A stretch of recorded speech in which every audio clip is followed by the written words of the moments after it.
What I personally would have liked to have seen in a Bioshock game is sort of a broader range of enemies. And I think in Bioshock Infinite, we really want to have a sort of a class of enemies that had a sort of a more imaginative range of powers. And we came up with this concept called the heavy hitters, who are enemies that are sort of used to not just be more powerful, but also to augment the abilities of the more traditional Bioshock enemies. You're gonna come across them in certain areas of the game, and they're gonna provide a really unique challenge. Red is the price of liberty. You know, we wanted an AI that really expressed sort of the very sort of clear system of beliefs that founders have, and a heavy hitter that would sort of represent that.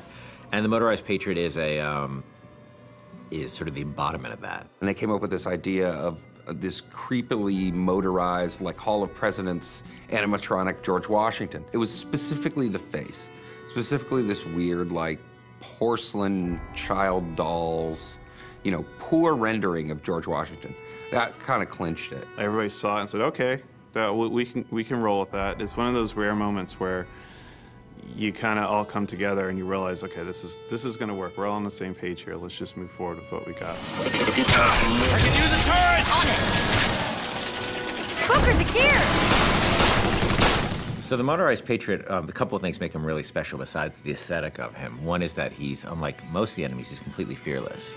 He doesn't have a sense of self-preservation, so he'll just keep coming at you and coming at you and coming at you. You know, despite the fact that you face many different kinds of enemies in this game, you clearly can't reason with this one. He's just gonna keep coming forever, you know? He is sort of a clockwork Terminator. The other cool thing about him, he's got this Gatlinggun called a pepper mill. But once you destroy the Patriot, Booker can actually go pick up the pepper mill and actually use it as a heavy weapon. And that's the only place he can get it, was from a destroyed Motorized Patriot. I mean, I also like that, you know, as he starts to take serious damage, his head he actually loses the Washington mask, and it reveals his sort of metal skeleton underneath.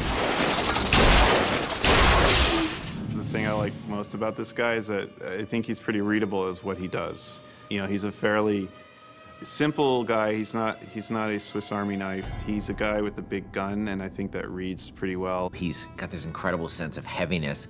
He's relentless, and just hearing sort of the things he's saying is both funny and kind of terrifying. But he's, you know, a deadly, deadly enemy.